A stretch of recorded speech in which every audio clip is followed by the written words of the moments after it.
Hello students, welcome back to my YouTube channel. आज हम पढ़ने वाले हैं अपनी class 9th new NCERT Kaveri का चैप्टर नंबर 7, जिसका टाइटल है कैरियर्स ऑफ वर्ड्स। तो स्टूडेंट्स, कभी आपने सोचा है कि जब मोबाइल फोन, इंटरनेट ये सब चीज़ें नहीं थी तब हमारी कम्युनिकेशन कैसे होता था? उस टाइम पे कम्युनिकेशन होता था लेटर्स के थ्रू। आज हम वही चैप्टर पढ़ने वाले हैं कि कैसे हमारे यहाँ से लेटर्स दूर दूर के एरिया में जहाँ कनेक्टिविटी जीरो है वहां तक कैसे पहुंचते हैं। Let's read.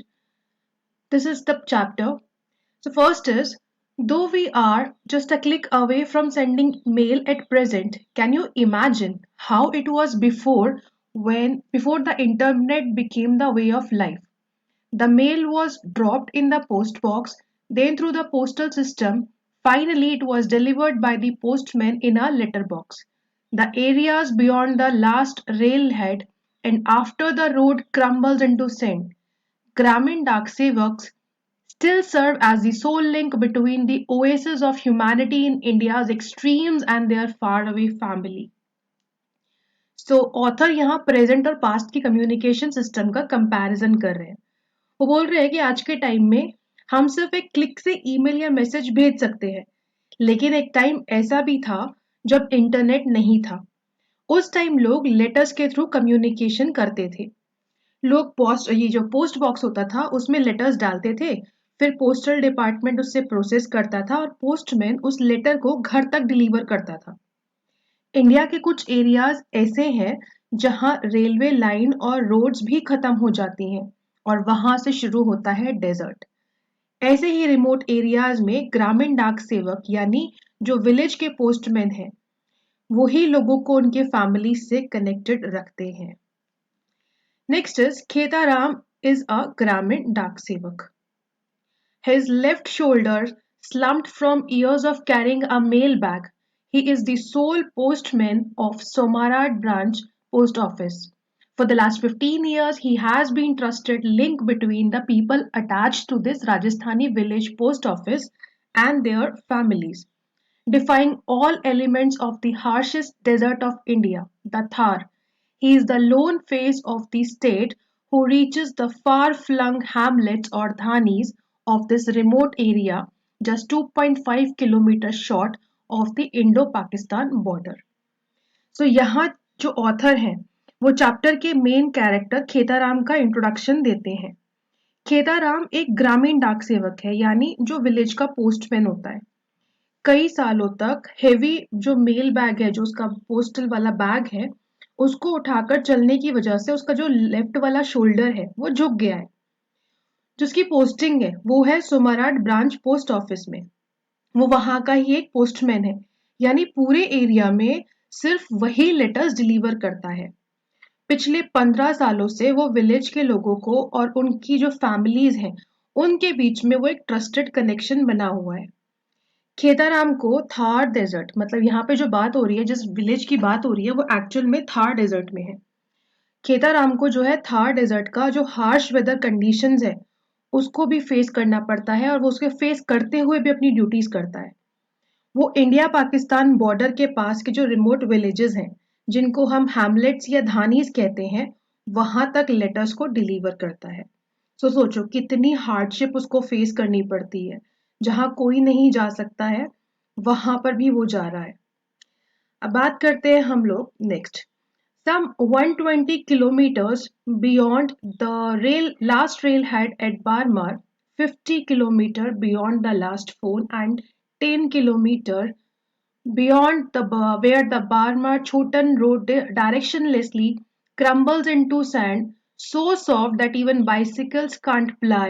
That's where Khetaram's footprints appear along sandbeds and dunes. ओहो, इसका मतलब ये है कि जो एरिया है ना वो बहुत रिमोट है। रिमोट का मतलब वहां तक कुछ भी नहीं पहुंच पाता है।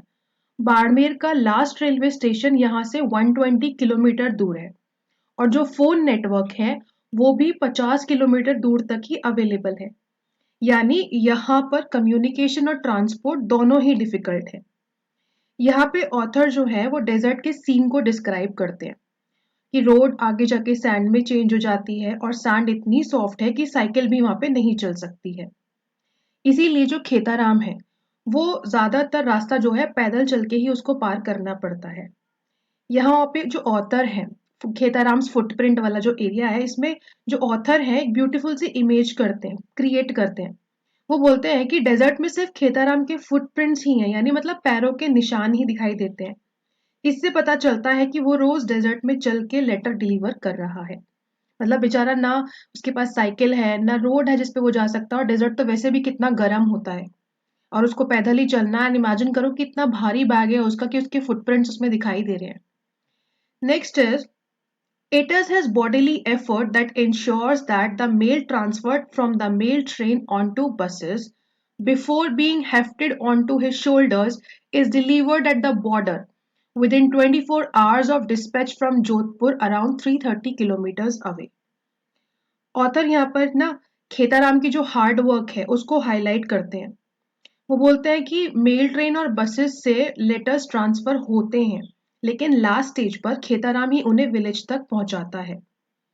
फिर वो ये भी बोलते हैं कि जो मेल ट्रांसफर है वो उसका एक प्रॉपर टाइम है, कि जो जोधपुर जो 330 किलोमीटर्स अवे है वहां पर उसको 24 घंटे में लेटर्स जो है डिलीवर करने होते हैं, डिस्पैच करने होते हैं।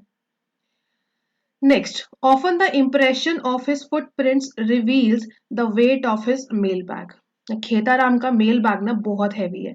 जो रेगिस्तान डेजर्ट की सैंड है उस पर उसके जो फुटप्रिंट्स देखकर पता चलता है कि उसका बैग जो है वो कितना भारी है। Regulations stipulate that his load cannot exceed 28 kilos. So postal department के रूल्स के अकॉर्डिंग खेताराम का जो मेल बैग है वो 28 किलो से ज्यादा नहीं होना चाहिए। But in summers, when sand sizzle under his mosaic-clad feet, Khetaram says. लेकिन जब समर में जो डेजर्ट की सैंड है वो बहुत ज्यादा गर्म हो जाती है, तो खेताराम अपनी ट्रेडिशनल राजस्थानी जो शूज है मोजरी पहनता है, लेकिन फिर भी उसमें चलना जो बहुत बहुत मुश्किल होता है। तो खेताराम कहता है कि even a single delivery is tiring as I have to cover 20 kilometre for it. Khetaram खुद कहता है कि कभी कभी सिर्फ एक डिलीवरी के लिए ना 20 किलोमीटर चलना पड़ता है, इसलिए उसका काम बहुत ज्यादा एग्जॉस्टिंग है। He delivers even on days when his body sends blazing signals that the temperature had crossed 50 degrees Celsius but is recorded as 49.9 degrees Celsius. Since 50 degrees Celsius would mean a state holiday, sometimes severe heat forces him to postpone deliveries till sundown. So वो बताता है कि उसको जब temperature 50 degree Celsius उसकी body बता रही होती है कि आज जो टेम्परेचर है ना वो 50 डिग्री सेल्सियस है, लेकिन रिकॉर्ड किया गया है 49.9 डिग्री सेल्सियस। ठीक है, उस टाइम पर भी उसको लेटर्स डिलीवर करने पड़ते हैं, क्योंकि समटाइम्स क्या होता है कि 50 डिग्री सेल्सियस पे ना एक स्टेट हॉलीडे अनाउंस कर दिया जाता है, बट उसके लिए हॉलीडे होता ही नहीं है, उसको तो लेटर्स डिलीवर करने ही है। तो वो यही बोल रहा है कि कभी कभी डेजर्ट का टेम्परेचर इतना ज्यादा हो जाता है कि खेताराम को डिलीवरी सनसेट के बाद करनी पड़ती है। सो एक्चुअल में ये लाइन ना हमें दिखाती है कि उसका काम कितना ज्यादा चैलेंजिंग है। तो हम लोग तो शायद ये काम कर भी ना पाए, हम लोग को तो एसी और कूलर में बैठने की ऐसी आदत है कि ये जो काम है बहुत डिफिकल्ट है, और हम लोगों को ना इन लोगों की रिस्पेक्ट करनी चाहिए। Okay, next is, on other days, his khaki turban and uniform are his only protection against the desert furies, the scorching summer winds, and swirling sandstorms which turn him into a walking sandman. So यहाँ author बता रहे हैं कि Khetaram desert में काम करता है, तो उस टाइम पर उसकी जो खाकी टर्बन और यूनिफॉर्म जो वो पहनता है खाकी, वही उसका प्रोटेक्शन होती है। इसके अलावा उसके पास अपने आप को उस गर्मी से बचाने के लिए कोई चीज नहीं होती है।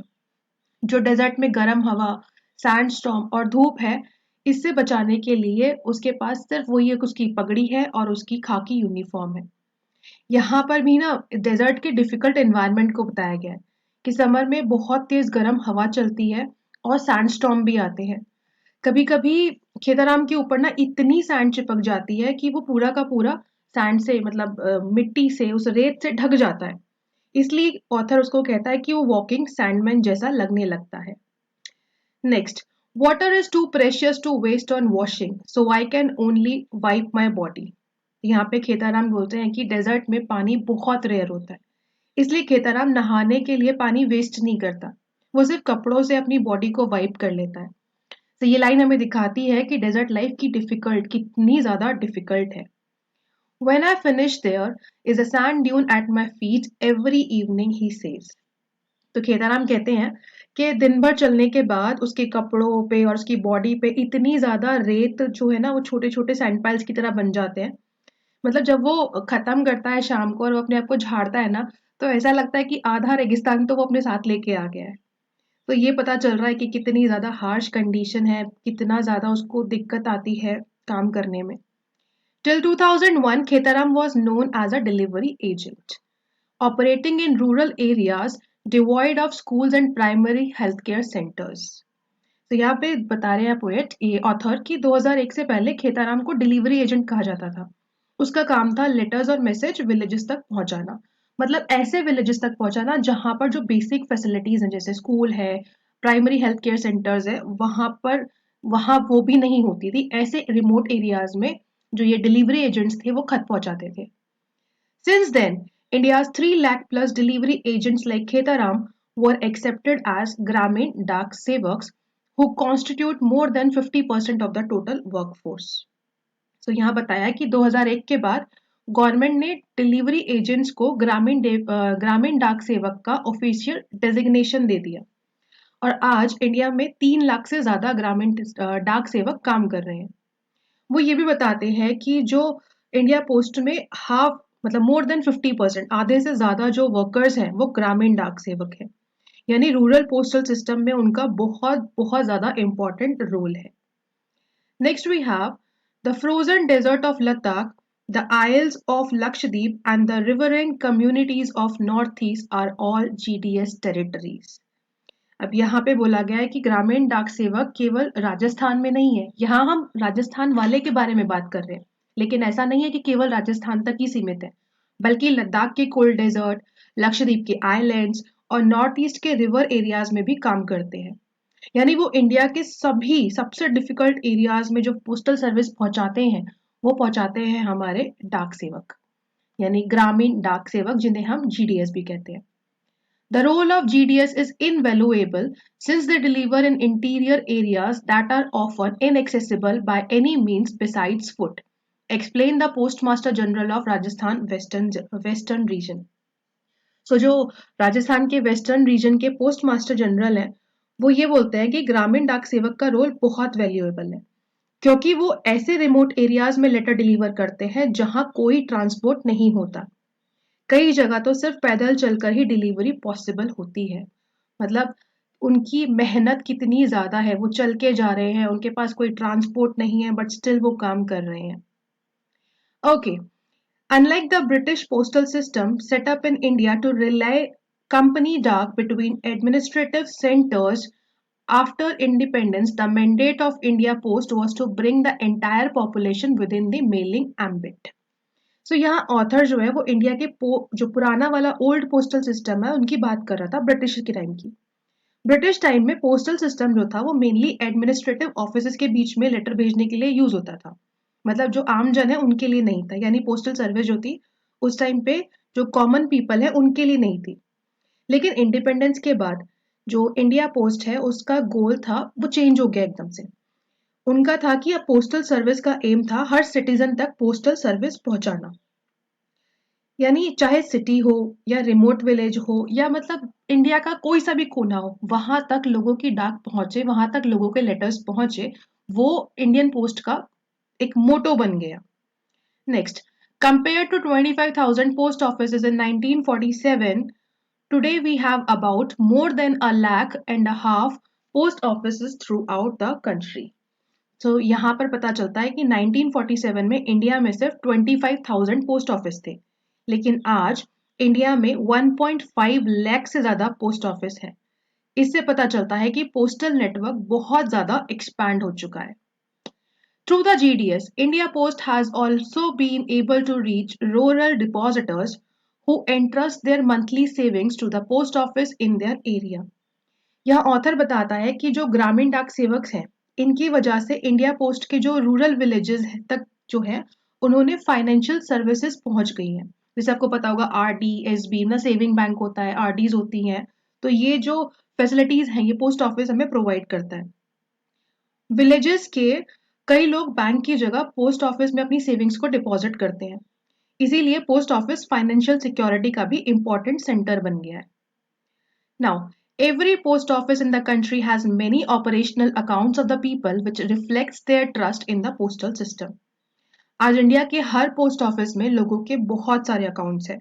ये शो करता है कि लोगों को ना ट्रस्ट है पोस्टल सिस्टम पे और बहुत ज़्यादा ट्रस्ट है। पोस्टल सर्विस जो है वो सिर्फ लेटर्स नहीं देती हैं बल्कि लोगों की सेविंग्स और फाइनेंशियल सपोर्ट का भी सिस्टम बन चुकी है। सो यहाँ पे हमें जो बताया गया है, यहाँ पे ब्रिटिशर्स और उसके बाद का बताया गया है कि हमें पोस्ट ऑफिस से क्या क्या चीज़ें मिलती हैं। Okay, next we have the essential criteria for GDS selection is access to another means of livelihood. यहाँ ऑथर बता रहे हैं कि ग्रामीण डाक सेवक बनने के लिए एक इम्पॉर्टेंट रूल है, और वो रूल क्या है? वो रूल ये है कि उस पर्सन के पास इनकम का एक और सोर्स होना चाहिए। मतलब पोस्टल जॉब उनके लिए पार्ट टाइम सपोर्ट तो बन सकती है। Then they are required to work only 5 hours in a day and are also allowed to serve after the age of 60 till the age of 65. ग्रामीण डाक सेवक को सिर्फ 5 घंटे काम करना होता है, और इंटरेस्टिंग बात यह है कि वो लोग 60 के बाद भी मतलब 65 तक काम कर सकते हैं। इससे उन्हें एक स्टेबल इनकम मिल जाती है। Then all this is so that they can be paid a salary to enable them to have some assured income. The salary of a regular postman gets revised as other government employees. So जो regular postman है उनकी salary बाकी जैसे government employees होता है उनकी तरह ही revise होती रहती है, मतलब कि सैलरी जो है टाइम टू टाइम इंक्रीज होती रहती है। Only by applying such different conditions could we retain a large workforce of Gramin Dak Sevak to serve remote outpost, explains the postmaster. जो पोस्टमास्टर हैं वो ये बोलते हैं कि अगर हम उनको उनकी सैलरीज को रिवाइज करेंगे तभी तो वो हमारे साथ काम करेंगे, नहीं तो अगर मान लो कि आपकी सैलरी रिवाइज हो ही नहीं रही है, आप 5,000 पे उनको बुलाया है और 5,000 लाइफ टाइम चलता रहेगा, महंगाई बढ़ रही है, सब चीजें बढ़ रही है, लेकिन उनकी सैलरी नहीं बढ़ रही है, तो कोई क्यों काम करेगा? इसीलिए जैसा इंक्रीमेंट गवर्नमेंट सर्वेंट में लगता है वैसा ही ग्रामीण डाक सेवक की सैलरी में भी इंक्रीमेंट लगता है। खेताराम's appointment more than a decade ago gave him a new lease of life. Author कहते हैं कि खेताराम को जब ये जॉब मिली थी तो उसकी लाइफ में नई होप और स्टेबिलिटी आ गई थी। ये जॉब उसके लिए लाइफ चेंजिंग अपॉर्चुनिटी बन गई थी।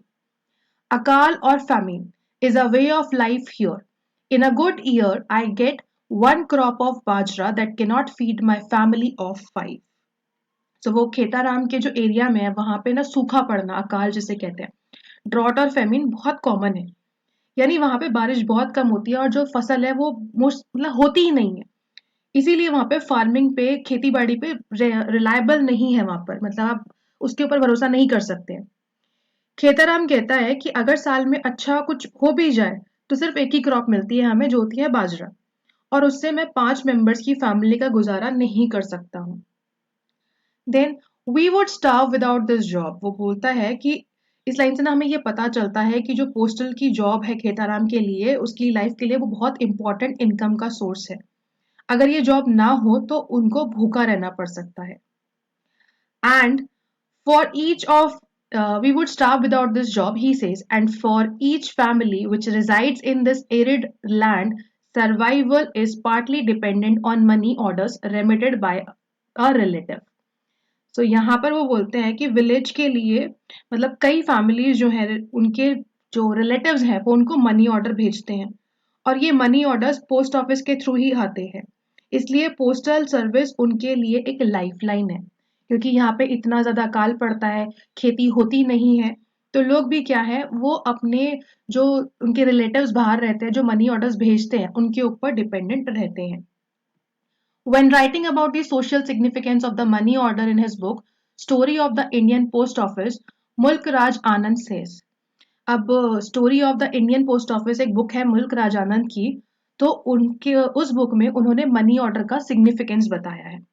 वो ये बोलते हैं, in no other country a person in remote villages is so dependent on the post office for transmission of small sums of money. वो ये कहते हैं इसमें के ऑथर ये कहते हैं कि इंडिया में रिमोट विलेजेस के लोग पोस्ट ऑफिस पर बहुत डिपेंड करते हैं।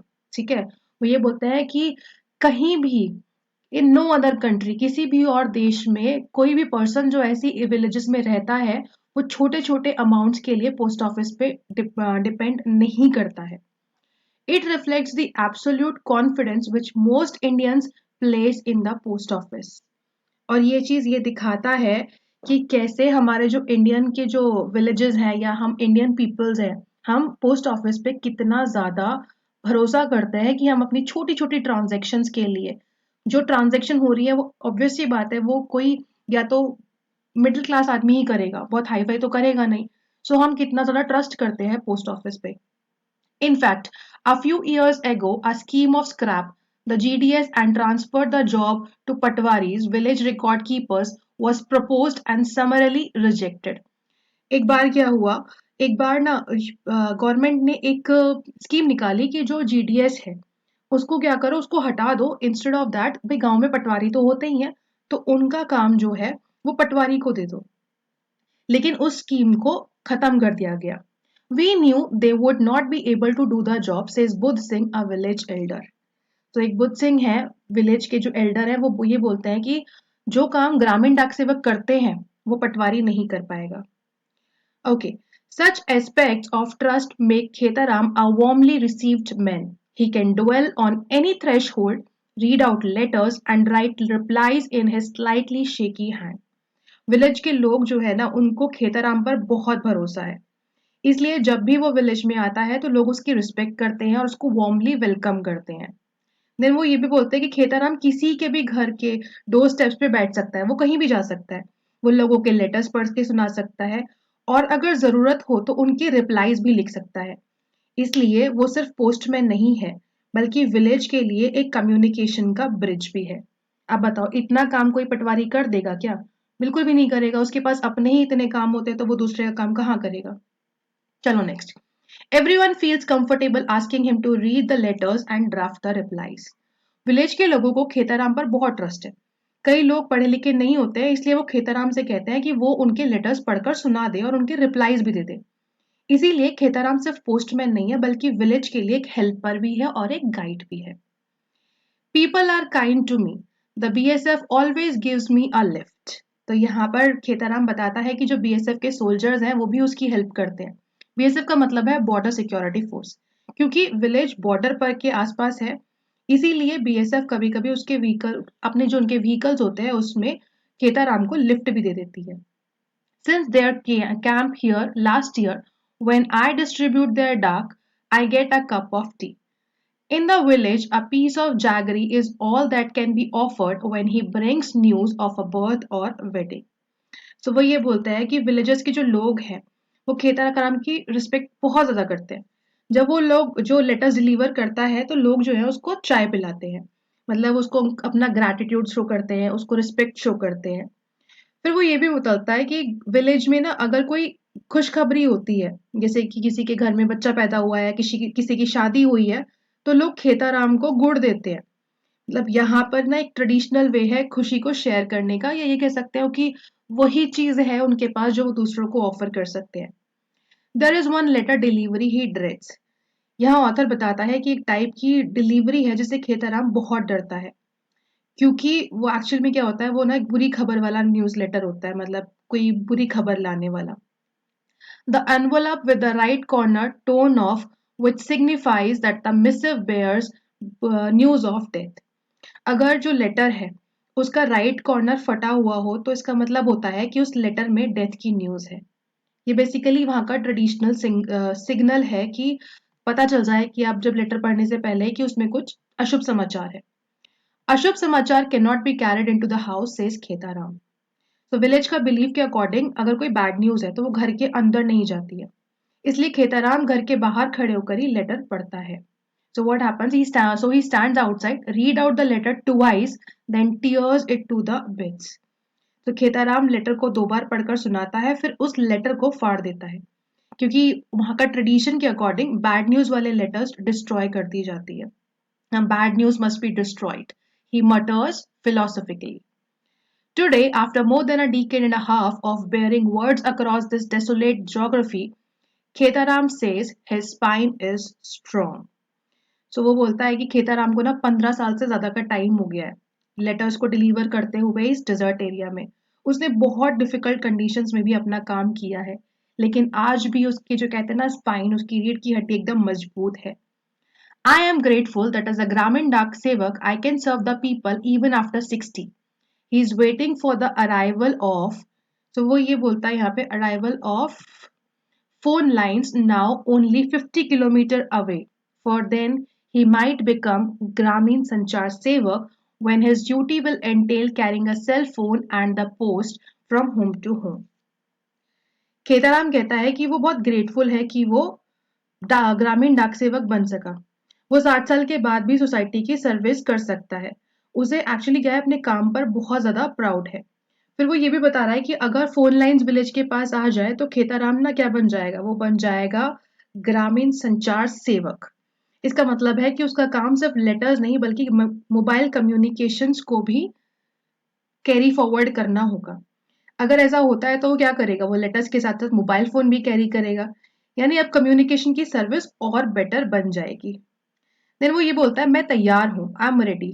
He says before striding off with his sack on his shoulder to deliver Panna Devi's डाक before sundown. खेताराम ना बहुत कॉन्फिडेंटली कहता है कि अगर ऐसा कुछ होता है ना तो मैं तैयार हूँ। फिर वो अपने मेल बैग शोल्डर, जो उसका शोल्डर पे बैग रखा होता है, वहां पे फिर लंबे लंबे कदम चल के जाता है, क्योंकि उसका एम है आज कि पन्ना देवी का जो लेटर है उसकी डिलीवरी हो जाए। इसी लाइन से उसका डेडिकेशन और रिस्पॉन्सिबिलिटी हमें दिखाई देती है। Then people like Khetaram are a part and parcel of a social fabric and are great support. Author यहाँ कंक्लूड करते हैं कि खेताराम जैसे लोग सोसाइटी के लिए इम्पोर्टेंट पार्ट, मतलब बहुत इंपॉर्टेंट पार्ट है। वो ऐसे रिमोट विलेजेस में भी कम्युनिकेशंस और कनेक्शन बनाए रखते हैं। आज salute to all people like Khetaram. Author Khetaram जैसे लोगों को रिस्पेक्ट और सैल्यूट करते हैं क्योंकि वो डिफिकल्ट कंडीशंस में भी सोसाइटी की सर्विस कर रहे हैं। मतलब उनका जो काम है वो बहुत डेडिकेशन के साथ कर रहे हैं। नहीं तो वो भी सोच सकता है इतनी गर्मी हो रही है, मैं क्यों लेटर बांटूं, कल बांट दूंगा, परसों बांट दूंगा, बट नहीं, वो फिर भी अपना काम कर रहे हैं। तो स्टूडेंट्स, इस चैप्टर कैरियर ऑफ वर्ड से हमें पता चलता है कि खेताराम जैसे ग्रामीण डाक सेवक कितनी डेडिकेशन के साथ रिमोट विलेजेस तक लेटर्स और मैसेजेस पहुंचाते हैं। उनकी वजह से लोग अपनी फैमिली से कनेक्टेड रहते हैं। ऐसे लोग हमारी सोसाइटी के रियल हीरोज होते हैं। सो अगर आपको एक्सप्लेनेशन हेल्पफुल लगा हो तो वीडियो को लाइक करें और चैनल को सब्सक्राइब करें और अपने फ्रेंड्स के साथ शेयर करें। मिलते हैं नेक्स्ट चैप्टर के एक्सप्लेनेशन के साथ। Till then take care, bye bye. और हाँ, अगर आपको कोई ऐसा इंसान मिलता है तो उसको थोड़ा सा रिस्पेक्ट कर देना, और आपके घर में अगर कभी डिलीवरी वाले आते हैं तो उनसे एक कप पानी तो पूछ ही लेना। Thank you.